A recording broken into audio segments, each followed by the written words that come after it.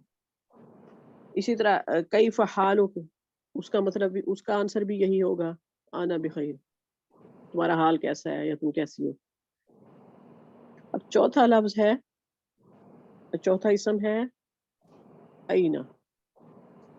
اینا اس کا مطلب ہوتا ہے کہاں. اینا کہاں. پھر انتا انتی کے ساتھ بناتے ہیں، اینا انتی، تم کہاں ہو. جیسے ہم فون پہ بھی پوچھتے ہیں اس ٹائم آپ کہاں ہیں، تم کہاں ہو. آپ جہاں ہیں آپ بتا سکتی ہیں، آنا فی البیتی، آنا فی المسجد، آنا فی صف، کلاس میں ہے جیسے آنا فی الصف. جہاں ہے بندہ وہ نام لے کے جگہ بتائے گا. یہ ایک کوشچن ورڈ آنا. کیفا، اس کے بعد اینا. اب اینا قرآن میں بھی یہ سارے لفظ یوز ہوئے ہیں. جیسے قرآن میں جب قیامت آئے گی اور لوگ پریشان ہوں گے تو پھر بھاگنے کی کوئی جگہ نہیں ملے گی. این المفر، فرار کی کہاں ہے جگہ، کہیں بھی نہیں بھاگ سکیں گے. تو یہ آئینہ کا لفظ بھی، یہ سارے لفظ قرآن میں آئے ہیں. اس کے بعد ہے پانچواں متا، اور چھٹا ہے ایانا. ان دونوں کا ایک ہی مطلب ہے. یا کے اوپر شاد ہے اور پھر کے اوپر فتح ہے. ایانا، ان کا مطلب، دونوں کا مطلب ہے کب. لیکن یہ جو ایانا کا لفظ ہے یہ عام طور پہ وقت کے ساتھ آتا ہے. اچھا، یہ متا کا آپ نے پڑھا ہوا ہوگا، متا نصر اللہ ہے، کب آئے گی اللہ کی مدد. یا کوئی کہیں گیا ہوا ہے تو وہ کب آئے گا، اس طرح بھی پوچھا جا سکتا ہے. یہ متا حاض الوعد، کب ہوگا وعدہ پورا قیامت کے آنے کا. پوچھا ہے نا لوگوں نے قرآن میں، پوچھتے تھے عرب تو آپ صلی اللہ علیہ وسلم سے کہ کب ہوگا یہ وعدہ پورا، متا حاض الوعد. تو کیا جواب دیتے تھے رسول پاک صلی اللہ علیہ وسلم؟ قل، کہہ دیجئے، انما العلم عند اللہ، کہ اس کا علم صرف میرے اللہ کے پاس ہے. یہ متا کا لفظ بھی قرآن میں بہت بار آیا ہے. اور ایانا کا بھی، ایانا سے، ایانا یوم القیامت، قیامت کا دن کب آئے گا. اس کا مطلب، اس کا بھی آنسر یہی ہے، انما العلم عند اللہ، کہ اس کا علم صرف میرے اللہ کے پاس ہے. اچھا، یہ حاض الوعد کون سا مرکب ہے؟ متا حاض الوعد، حاض الوعد کون سا مرکب ہے؟ یہ مرکب اشاری بنے گا. ہاں، مرکب اشاری.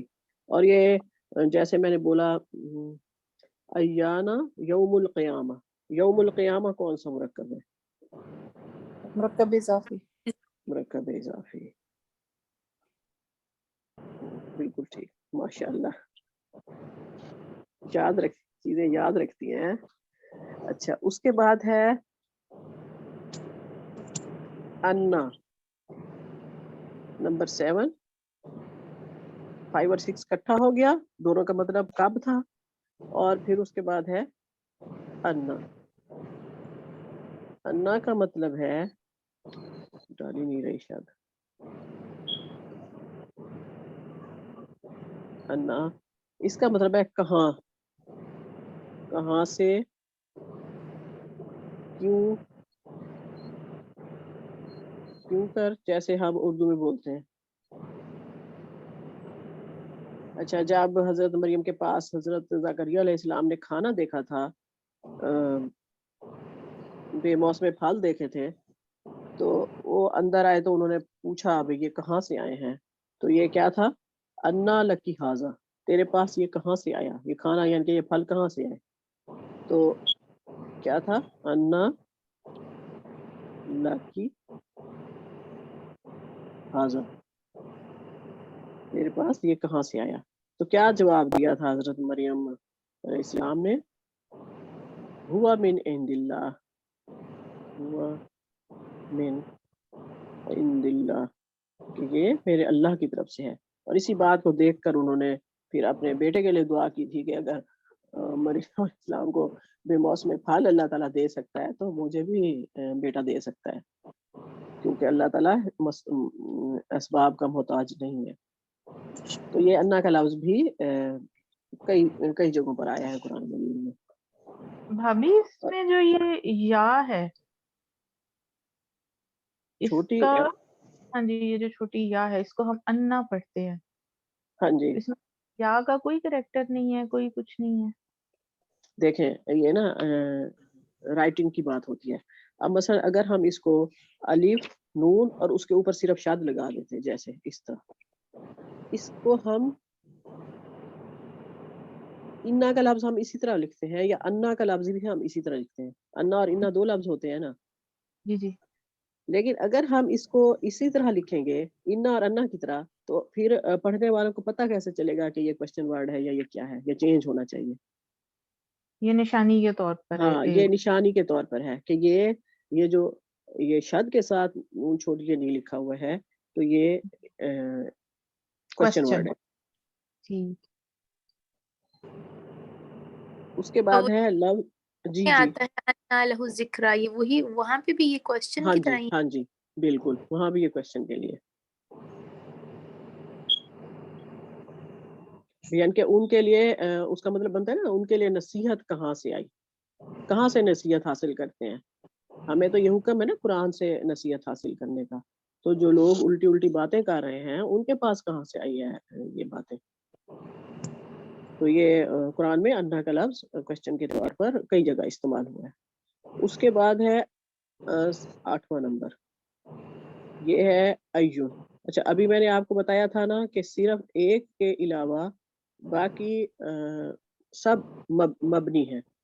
یہ ایون کا لفظ جو ہے اس کا مطلب ہوتا ہے کون سا، اور یہ مبنی نہیں ہے. ایون این یعنی کہ زبر زیر پیش کے ساتھ یہ استعمال ہوا ہے. اور یہ جب ایون کا لفظ آتا ہے تو یہ مضاف بن کے آتا ہے.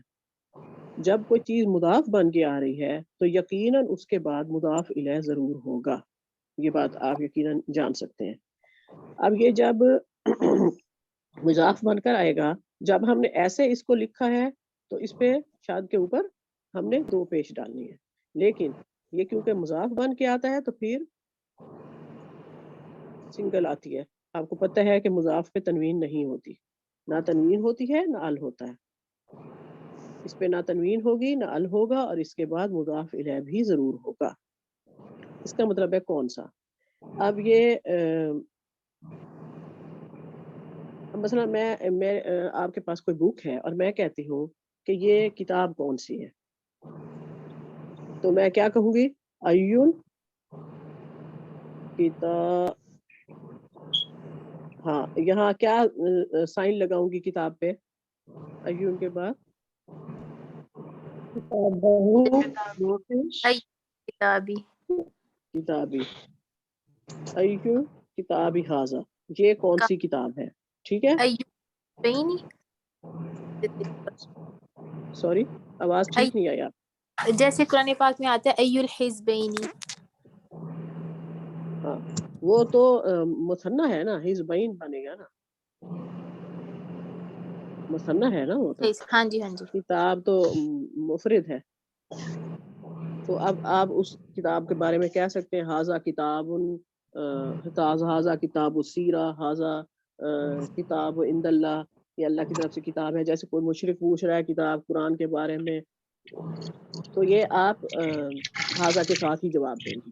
لیکن ایو کتاب، یہ پلیز میوٹ لگا لیں، جب بول رہا ہوں اس وقت میوٹ کھولا کریں، ورنہ اس میں نا آواز ہوتی ہے. ایو کا لفظ کون سا یا کون سی چیز کے لیے آتا ہے؟ جیسے ابھی آپ نے آیت بولی ایو الفریقین، دو فریقوں میں سے کون سا. ٹھیک ہے، ایوکم کا لفظ بھی قرآن میں آیا ہے بار بار. تم میں سے کون، تم میں سے کون علم والا ہے، تم میں سے کون عقل والا ہے، تم میں سے کون راہ ہدایت پر ہے. ایوکم کا لفظ قرآن میں بہت دفعہ آیا ہے. تو ایو کا مطلب ہوتا ہے کون سا، کون.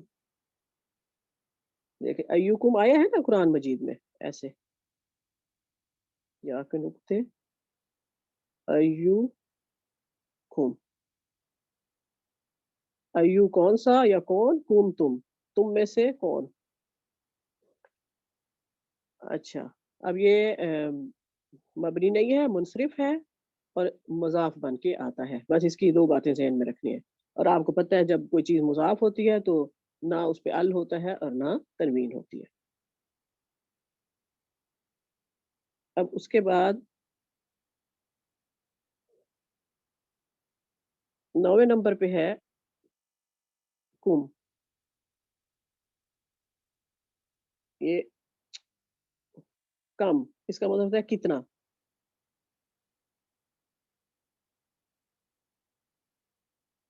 کتنا یعنی کہ کوانٹٹی کے لیے آتا ہے، ہاؤ مچ یا ہاؤ مانی.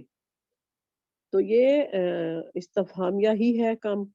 اور تمہارے پاس مثلا کتنی کتابیں ہیں، کم کتاب عندک. آپ کی عمر کتنی ہے، کم سنتا سام عمر.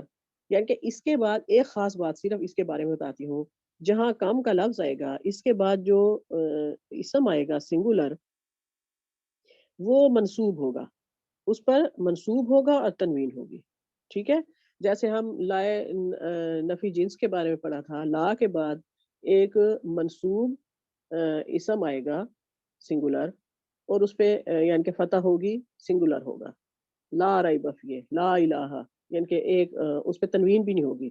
لیکن کم کے بعد سنگولر اسم آئے گا اور بھی تنوین آئے گا، منصوب ہوگا اور تنوین کے ساتھ ہوگا. آپ ان دونوں کو آپس میں ملا کے یاد رکھ سکتے ہیں.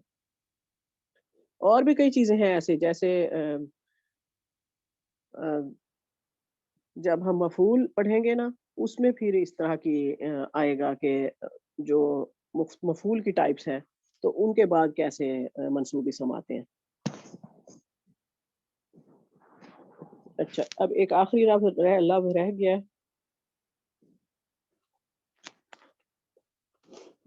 Number 10 Lima. لی لام اور میم، لیما. کیوں، کس لیے، کیوں، کس لیے. اس کے دو مطلب ہے، کیوں کے لیے بھی آتا ہے اور کس کے لیے بھی آتا ہے. قرآن مجید میں آپ نے یہ آیت پڑھی ہوگی، لما تقولون ما لا تفعلون، کہ وہ کیوں کہتے ہو جو تم کرتے نہیں ہو. یہ لما کا لفظ بھی قرآن میں بہت دفعہ استعمال ہوا ہے. یہ لام پلس میم کا مرکب ہے. کیوں، کس لیے، اس کا یہ مطلب ہے. اچھا اب جملہ اسمیہ کو ہم نے سوالیہ بنایا حروف استفہام یا اسماء استفہام کے ذریعے. ٹھیک ہے، یہ جو آج ہم نے چیپٹر کیا، آج یہ ہمارا 22واں لیکچر تھا. الحمدللہ اسماء کو ہم نے اچھی طرح سے پڑھ لیا ہے، جملہ اسمیہ ہم نے اچھی طرح سے ڈسکس کر لیا ہے. جو میں آج آپ کو وہ بھیجوں گی ورک، اس میں بھی میں نے یہ ان سب الفاظ کے ساتھ بھیجا ہے، بھیجوں گی جملے بنانا تاکہ آپ کی تھوڑی سی پریکٹس ہو. اگر نہ کسی چیز کی سمجھ آئے تو بے شک آرام سے آپ اس سے پوچھ سکتے ہیں. انشاءاللہ نیکسٹ ہم فعل شروع کریں گے، یعنی جملہ فعلیہ بنائیں گے. اور اللہ تعالیٰ سے یہ دعا ہے کہ جس طرح اس نے ہمارے لیے جملہ اسمیہ کو، اسم کو آسان بنایا، اسی طرح فعل کو بھی ہمارے لیے آسان بنا دے. اور وہ میں انشاءاللہ فعل پاکستان سے واپس آ کے شروع کرواؤں گی، لیکن تفسیر کی کلاس ہوتی رہے گی. ناز لے گی یا پھر طاہرہ کو بھی کہوں گی، یہ دونوں مل کے انشاءاللہ مینج کر لیں گی مہینے ڈیٹ کے لیے. سبحانک اللہم و بحمدک نشہد ان لا الہ الا انت نستغفرک و نتوب الیک وعلینا الا البلاغ.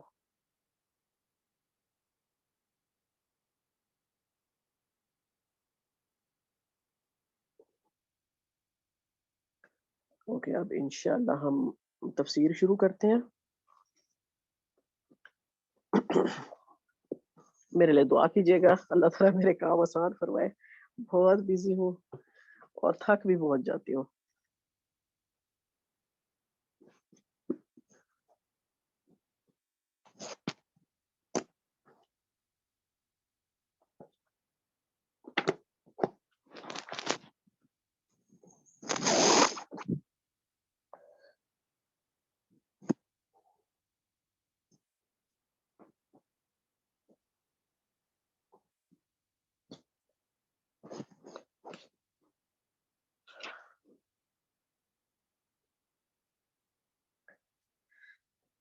اچھا، ہم نے آج شروع کرنا ہے الحمدللہ رکوع نمبر 19.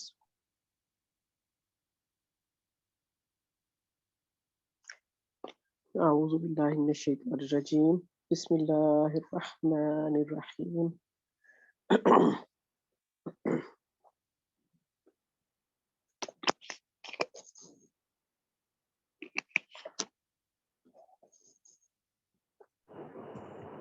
السلام علیکم ورحمۃ اللہ وبرکاتہ. وعلیکم السلام ورحمۃ اللہ. جی الحمدللہ، یہ شروع کرتے ہیں. الحمدللہ رب العالمین. یا ایہا الذین آمنو، اے لوگو جو ایمان لائے ہو، یا اے ایمان والو، استعینوا، مدد مانگو، باجی کون بالصبر. سی آیت کون سا رکوع ہے؟ رکوع نمبر 19 ہے اور آیت نمبر ہے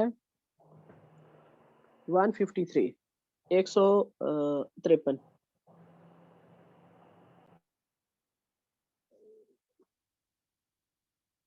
یا اعوذ باللہ من الشیطان الرجیم. یا ایہا الذین آمنو، اے لوگو جو ایمان لائے ہو، استعینوا، مدد مانگو، بالصبر، صبر کے ساتھ، والصلاۃ، اور نماز، صبر اور نماز سے. ان اللہ، بے شک اللہ، مع الصابرین، صبر کرنے والوں کے ساتھ ہے. اچھا، پیچھے جو 18 رکوع ہم نے پڑھے وہ نصف اول اس کا سورہ بقرہ کا ختم ہوا تھا 18 رکوع پہ. اور اس میں آپ نے ہم نے پڑھا کہ خطاب زیادہ بنی اسرائیل کی طرف تھا. اب یہاں سے ڈائریکٹ خطاب مومنین سے ہو گیا ہے کہ جو اب یہ نئی امت آ گئی ہے ایمان لانے والوں کی، اس کو ایک چارٹر دے دیا گیا ہے کہ اس کو کیوں بنایا گیا ہے. کیونکہ امت مسلمہ لنک ہے محمد صلی اللہ علیہ وسلم اور پوری نوع انسانی کے درمیان. آپ صلی اللہ علیہ وسلم نے فرمایا تھا کہ میری امت کے علماء کا مقام بنی اسرائیل کے انبیاء کے برابر ہے، کیونکہ یہ رسالت کو، اس کتاب کو لے کر آخری ٹائم تک چلتے رہیں گے.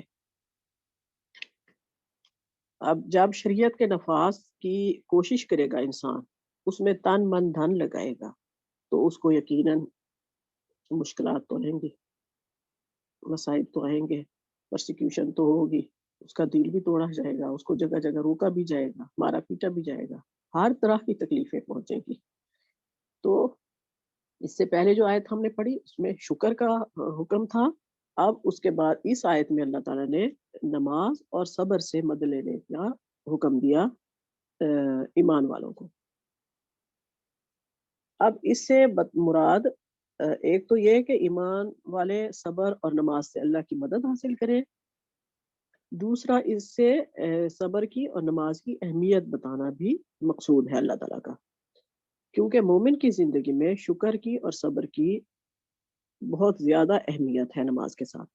اور اللہ کی راہ میں جتنی بھی مصیبتیں انسان جھیلتا ہے، ان مصیبتوں سے ریلیکس ہونے کے لیے، ٹینشن فری ہونے کے لیے بہترین نسخہ صبر اور نماز ہے.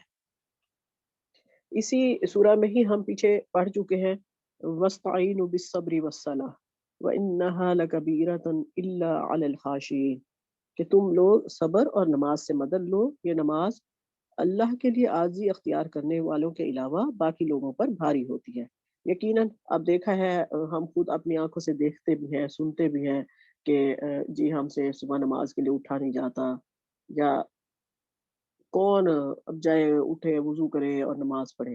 لیکن جو اللہ کے نیک بندے ہوتے ہیں، جو ایمان والے ہوتے ہیں ایکچوئل، وہ کبھی بھی نماز کو اپنے لیے بھاری نہیں سمجھتے۔ یقین کیجیے اگر تھکے ہوئے بھی ہو نا تو تھکاوٹ دور کرنے کا بھی بہترین طریقہ، بہترین ذریعہ نماز ہے۔ اٹھو، اچھا سا وضو کرو، 2 نفل پڑھو، یقین کیجیے باڈی پوری، کیونکہ برین ریلیکس ہو جاتا ہے۔ جب برین ریلیکس ہوتا ہے نا تو باڈی خود ریلیکس ہو جاتی ہے۔ اصل ٹینشن ساری برین کی ہوتی ہے۔ مسند احمد میں حذیفہ بن یمان رضی اللہ تعالیٰ عنہ سے روایت ہے کہ رسول اللہ صلی اللہ علیہ وسلم کو جب بھی کوئی اہم کام درپیش ہوتا، کوئی معاملہ پیش آتا تو نماز پڑھتے تھے۔ ہمیں بھی کوئی بھی مسئلہ ہو اس کے لیے ہمیں نماز پڑھنی چاہیے۔ اچھا، اب آگے بات ہے صبر کی۔ ہمیں یہ معلوم ہونا چاہیے کہ صبر ہے کیا، اس کی قسمیں کیا ہیں۔ صبر کی 3 قسمیں بتاتے ہیں مفسرین۔ نمبر 1، محرمات و معاصی پر اجتناب کرنا، یعنی کہ اللہ تعالیٰ نے جو چیزیں حرام کی ہیں یا جو گناہ کے کام ہیں ان پر صبر کرنا۔ فار ایگزامپل، میں کوئی ایسا کام کرتی تھی جو محرمات میں سے تھا یا گناہوں میں سے تھا، لیکن اللہ نے مجھے ہدایت دی، میں نے اس پر صبر کر لیا کہ میں آئندہ یہ گناہ، یہ غلطی، یہ قصور نہیں کروں گی۔ تو جب وہ انسان اس چیز سے رک جاتا ہے تو یہ صبر کی سب سے بڑی قسم ہے، گناہوں پر، محرمات پر سے اجتناب پر صبر کر لینا۔ دوسری ہے اعمال صالحہ اور اللہ کی اطاعت پر صبر کرنا، یعنی کہ ہمیں اللہ تعالیٰ نے نیک عمل کی توفیق دے دی، اللہ کی اطاعت کی توفیق دے دی۔ توفیق کیا ملی؟ کہ ہم نے وہ عمل، چاہے ہمیں مشکل لگتا ہے، صالح عمل ہمارے لیے مشکل ہے اس کا کرنا، لیکن ہم اللہ کی اطاعت میں اس پر عمل پیرا ہوتے ہیں، یعنی کہ خود کو راضی کرتے ہیں، اس کے لیے بہت کوشش کرتے ہیں اس عمل کے لیے، تو یہ بھی صبر کی دوسری بڑی قسم ہے۔ اب تیسری ہے مصائب و حادثات زمانہ پر صبر، جس کے بارے میں ہم سب کو پتہ ہے۔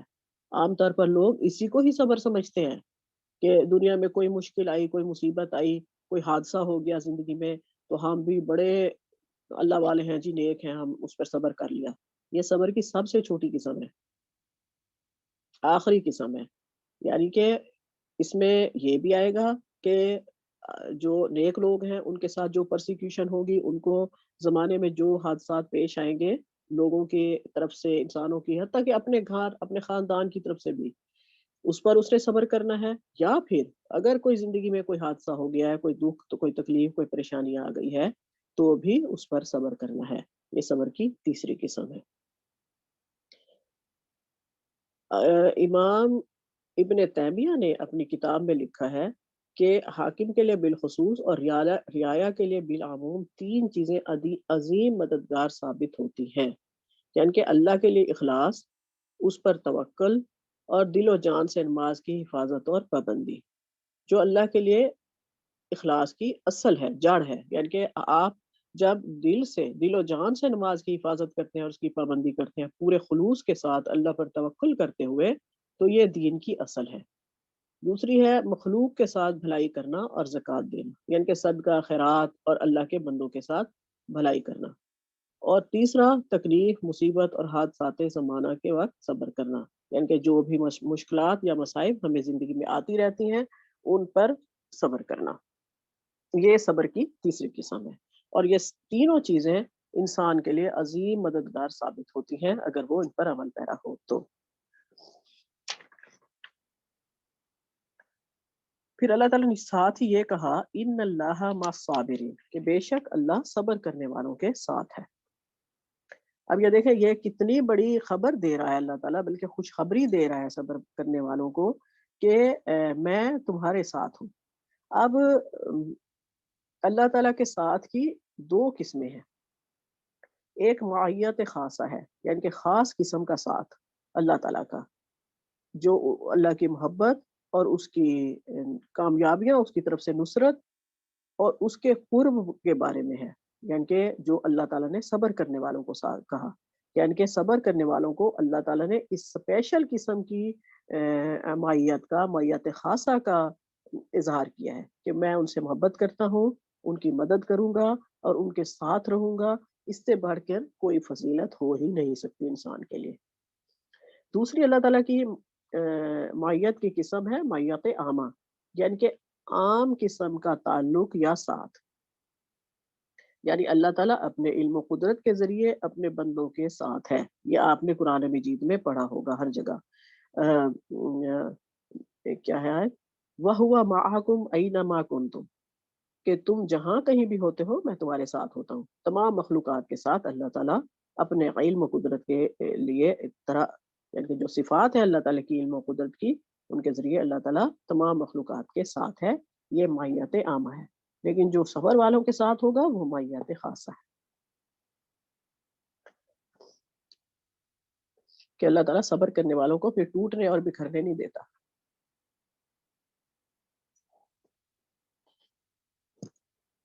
اعوذ باللہ من الشیطان الرجیم۔ ولا تقولوا، اور نہ تم کہو، لمن، لیے من جو، یقتل، قتل کیے گئے یا مارے گئے، فی سبیل اللہ، اللہ کے راستے میں، اموات، مردہ، جو اللہ کی راہ میں مارے جائیں انہیں مردہ نہ کہو، بل احیاء، بلکہ وہ زندہ ہیں، ولیکن، اور لیکن، لا تشعرون، تم اس کا شعور نہیں رکھتے، یعنی کہ ان کی زندگی کا شعور ہمارے پاس نہیں ہے کیونکہ ہم اس جگہ تک پہنچے نہیں ہیں۔ اچھا، اب جب اللہ کی اطاعت پر صبر کرنے کی بات ہو رہی تھی، اچھا یہ آیات جو ہوتی ہیں نا یہ آپس میں انٹر لنک ہوتی ہیں۔ کبھی کبھی ہم یہ پڑھتے ہوئے یہ دیکھتے ہیں کہ بالکل درمیان میں کوئی ایسی آیت آئی جو ہمیں فیل ہوا کہ یہ موضوع سے بالکل ہٹ کر تھی، لیکن وہ بھی موضوع سے ہٹ کے نہیں ہوتی، وہ تفسیر کرنے کے بعد پتہ چلتا ہے کہ یہ آیت موضوع سے ہٹ کے نہیں تھی۔ اب یہاں صبر کی بات ہو رہی تھی، تو صبر کا جو عظیم ترین نمونہ ہے وہ اللہ کی راہ میں جہاد کرنا ہے۔ یعنی کہ جو ہم کوششیں کر رہے ہوتے ہیں، یہ بھی جہد ہے نا، جد و جہد کا لفظ اردو میں بھی ہم پڑھتے ہیں۔ تو سب سے بڑی کوشش کیا ہے؟ وہ جہاد ہے۔ جب انسان اپنے خالق کی، اپنے مالک کی مرضی، اس کی رضا کی خاطر اس کے راستے میں اپنی عزیز ترین شے، یعنی کہ اپنی جان کی قربانی دیتا ہے۔ در حقیقت یہ جو جان ہے ہماری، یہ دی ہوئی تو اللہ کی ہی ہے، اور ہمیں بہت عزیز ہے۔ کائنات میں ہر چیز سے زیادہ ہمیں اپنی جان عزیز ہے، یعنی کہ اللہ تعالیٰ کی دی ہوئی تمام چیزوں میں انسان کو سب سے زیادہ محبوب، سب سے زیادہ عزیز اس کی اپنی جان ہوتی ہے۔ تو اس جان کو جب اللہ کی راہ میں وہ قربان کرتا ہے، وہ دینے کے لیے نکلتا ہے، تو پھر کیا ہے؟ یقیناً یہ اس کی طرف سے عظیم صبر ہے۔ شہداء کے لیے آپ کو پتہ ہے کہ یوم آخرت تک انتظار نہیں ہوگا، یعنی کہ ان کا عالم برزخ نہیں ہے شہداء کا، وہ ڈائریکٹ جنت میں داخل کر دیے جائیں گے۔ اس کا بھی ہمیں شعور نہیں ہے۔ کچھ میں نے یہی تفسیر میں ہی کہیں پڑھا تھا کہ وہ پرندوں کی شکل میں ہوں گے، چھوٹے چھوٹے پرندے ہوں گے، اور وہاں جنت میں گھومتے پھرتے ہیں اور قندیلوں میں بیٹھتے ہیں اور وغیرہ وغیرہ، ایسے کچھ تھوڑا سا کہیں آگے انشاءاللہ آئے گا، اس طرح کا میں نے پڑھا تھا۔ تو اسی لیے جب انسان اپنی جان دینے کے لیے تیار ہو جاتا ہے، تو یہ جان دی ہوئی اسی کی ہی تھی، حق تو یہ ہے کہ حق ادا نہ ہوا، یعنی کہ جان دے کے بھی ہم اللہ کا حق ادا نہیں کر سکتے۔ اس لیے اللہ تعالیٰ نے شہید کو کیا کیا ہے؟ اس دنیاوی زندگی سے افضل و اعلیٰ زندگی دینے کا وعدہ کیا، مومنین کو منع کیا کہ وہ شہیدوں کو مردہ کہیں، کیونکہ مردہ کہنے کی ہمیں اجازت ختم کر دی اللہ تعالیٰ نے۔ وہ اپنے رب کے پاس زندہ ہیں، اس کے پاس رزق پاتے ہیں، ان کی زندگی کا ہمیں شعور نہیں ہے، انبیاء بھی اور شہداء بھی، کیونکہ ہمارے شعور کرنے یا نہ کرنے سے اللہ کے جو حقائق ہیں وہ بدلتے نہیں ہیں۔ قرآن مجید میں ہی اللہ تعالیٰ نے دوسری جگہ فرمایا ہے بل احیاء عند ربهم یرزقون، یعنی وہ زندہ ہیں، بلکہ وہ زندہ ہیں، انہیں اپنے رب کی طرف سے روزی مل رہی ہے، ہمیں نہیں پتا وہ کھاتے نہیں ہیں یا انہیں حاجت نہیں ہوتی یا کیا بات ہے، اللہ بہتر جانتا۔ اب اس آیت سے ہمیں کیا پتا چلا کہ برزخ کی زندگی ہے، اور جو برزخ کی زندگی ہے وہ دنیاوی زندگی سے افضل ہے اور اکمل ہے۔ کچھ لوگ اس پہ انکار کرتے ہیں کہ زندگی سے۔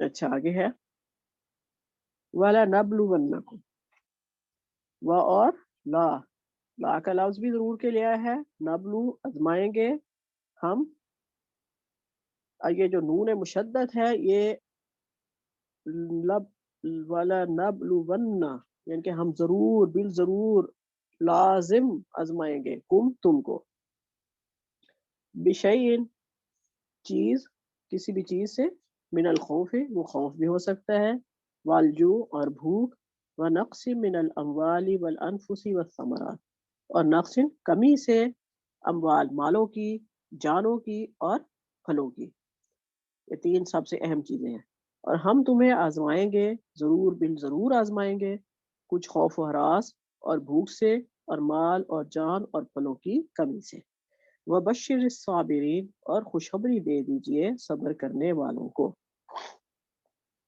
ابھی صبر کا ہی بیان چل رہا ہے، اب یہ اللہ تعالیٰ ایسے نہیں سب کچھ دے دے گا، آزمائش شرط ہے، یہ اگرچہ خطاب صحابہ کرام کے ساتھ ہے، لیکن اس میں رہتی تک دنیا تک کے ایمان والے شامل ہیں، کہ جو بھی لوگ دعوت اللہ کا کام کریں گے، جہاد فی سبیل اللہ کی ذمہ داری قبول کریں گے، آگے بڑھیں گے، ان کا مقابلہ یقیناً اہل فسق سے ہوگا، مخالفت بہت زیادہ ہوگی، اور جو لوگ ان مخالفتوں کے باوجود جیسے صحابہ کرام نے کیا یا ان کے بعد آنے والے یا اب تک بھی لوگ کر رہے ہیں، وہ حق پر ڈٹ جائیں گے، حق پر کھڑے رہیں گے، اور پھر بھی اس حق کی طرف لوگوں کو بلاتے رہیں گے، تو ان کی جو آزمائش ہے، مصیبتیں ہیں، وہ ان پر لازم آئیں گی، اور یہی سنت ابراہیمی ہے، یہی تمام انبیاء کی سنت ہے کہ آزمائشیں مسٹ آئیں گی،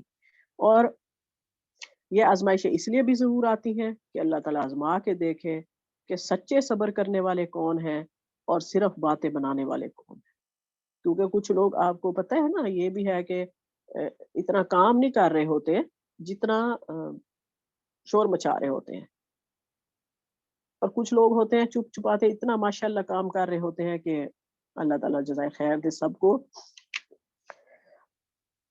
تو اللہ تعالیٰ جھوٹے صبر کرنے والے اور سچے صبر کرنے والوں میں تمیز بھی کر دے، اور جو پھر صبر سے کام لیتا ہے، اللہ سے اجر کی اس کی امید رکھتا ہے، اللہ کی رضا پر راضی رہتا ہے، تو اللہ اسے بشارتیں دے رہا ہے کہ اللہ اس کو اس کا پورا پورا اجر دے گا، بالکل بھی اجر ضائع نہیں ہوگا کسی بھی کام کا۔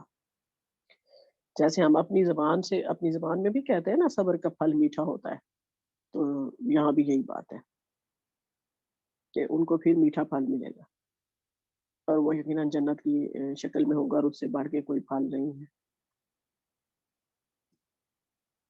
الذین، وہ لوگ، اذا جب، اصابتہم پہنچتی ہے ان کو، مصیبت کوئی مصیبت، قالو کہتے ہیں، انا بے شک ہم، للہ اللہ کے لیے ہیں، وانا اور بے شک ہم، الیہ اسی کی طرف، راجعون لوٹنے والے ہیں۔ اچھا اب یہ کون لوگ ہوتے ہیں صبر کرنے والے؟ جنہیں جب کوئی مصیبت لاحق ہوتی ہے تو کہتے ہیں کہ ہم تو بے شک اللہ ہی کے لیے ہیں اور ہمیں اسی کی طرف لوٹ کر جانا ہے۔ اب یہ صفت بتائی جا رہی ہے کہ صبر کرنے والوں کی صفات کیسی ہوتی ہیں، یعنی کہ جب بھی کوئی انہیں مصیبت لاحق ہوئی تو وہ فوراً اللہ کی تقدیر پر اپنی رضامندی کا اظہار کرتے ہیں، اور کہتے ہیں کہ ہم اللہ کے بندے ہیں، اس کے غلام ہیں، ہماری جانیں، ہمارے مال، ہماری اولاد، ہمارا سب کچھ اللہ کی ملکیت ہے۔ اسی لیے وہ ارحم الراحمین، غفور الرحیم، اپنے غلاموں کے، اپنے بندوں کے بال میں اگر کوئی تصرف کرتا ہے تو اس پر ہم اعتراض نہیں کر سکتے۔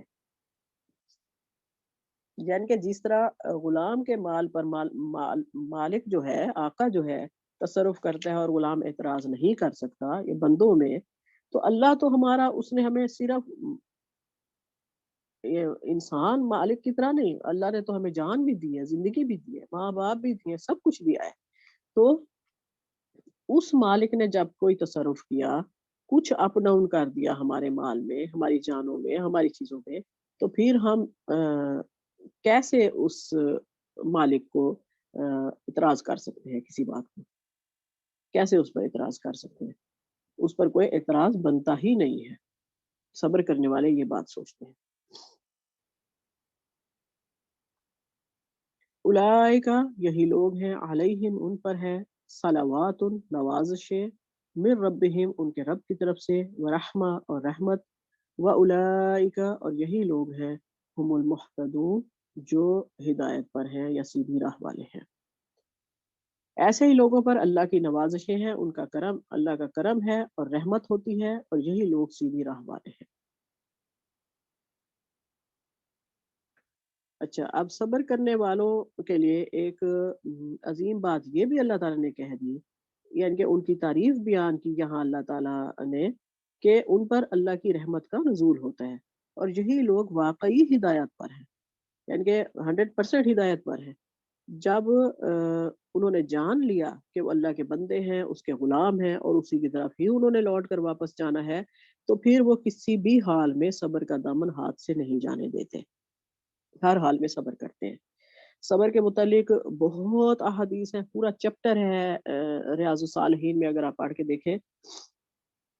یہاں صرف ایک حدیث بیان کر دوں گی کہ حضرت ابو سعید اور حضرت ابو ہریرہ رضی اللہ عنہما سے روایت ہے کہ رسول اللہ صلی اللہ علیہ وسلم نے فرمایا، مسلمان کو جب بھی کوئی پریشانی یا کوئی حزن و ملال یا کوئی غم اور تکلیف لاحق ہوتی ہے، حتیٰ کہ ایک کانٹا بھی چبھتا ہے، تو اللہ تعالیٰ اس کے بدلے اس کے گناہوں کو مٹا دیتا ہے۔ اور دیکھیں ہم روزانہ کتنے چھوٹے بڑے گناہ غلطیاں کرتے رہتے ہیں، اگر ہم صبر سے کام لیں تو یقیناً اللہ تعالیٰ اپنے فضل و کرم سے، اپنی رحمت سے ہمارے گناہ ساتھ کے ساتھ ہی ڈیلیٹ کرتا جائے گا، انشاءاللہ، ضرور۔ اچھا، اگلی آیت ہے، ان الصفا والمروہ، بے شک صفا اور مروہ، من شعائر اللہ، اللہ کے شعائر میں سے ہے، اللہ کے نشانات میں سے ہے۔ فمن حج البیت، بس جو کوئی حج کرے، بیتا اس گھر کا، یعنی کہ اللہ کے گھر کا، اوے عمرہ، یا پھر کوئی عمرہ کرے، فلا جناح، پس نہیں ہے کوئی گناہ، علیہ اس پر، ان یطوف، کہ وہ طواف کرے، بہما ان دونوں کا، ومن تطوع خیرا، ومن، اور جو کوئی تطوع طواف کرے، خیرا بہتر ہے، فإن اللہ، پس ومن تطوع خیرا، پس جو کوئی خوشی سے خیرا بھلائی کا کام کرے، فإن اللہ، پس بے شک اللہ، شاکر علیم، شکر کا بدلہ دینے والا اور جاننے والا ہے۔ اچھا، یہاں یہ بات بتا دوں، شاکر کا لفظ جب انسان کے لیے آئے گا تو اس کا مطلب یہ ہوگا کہ ہم اللہ کا شکر ادا کرتے ہیں، شکر کرنے والا ہے یہ انسان، شاکرہ کہے یا شاکر کہے۔ لیکن جب یہ اللہ کے لیے آئے گا تو اس کا مطلب یہ ہوگا کہ اللہ ہمارے شکر کا بڑا بدلہ دینے والا ہے، اس سے بڑھ کر کوئی ہمارے شکر کا بدلہ دینے والا نہیں ہے۔ بے شک صفا اور مروہ اللہ کے مقرر کردہ نشانات ہیں، اس لیے جو کوئی بیت اللہ کا حج کرے یا عمرہ کرے، اس کے لیے کوئی گناہ کی بات نہیں کہ ان دونوں کے درمیان طواف کرے، اور جو شخص اپنی خوشی سے کوئی کار خیر کرے گا تو اللہ اس کا اچھا بدلہ دینے والا اور بڑا جاننے والا ہے۔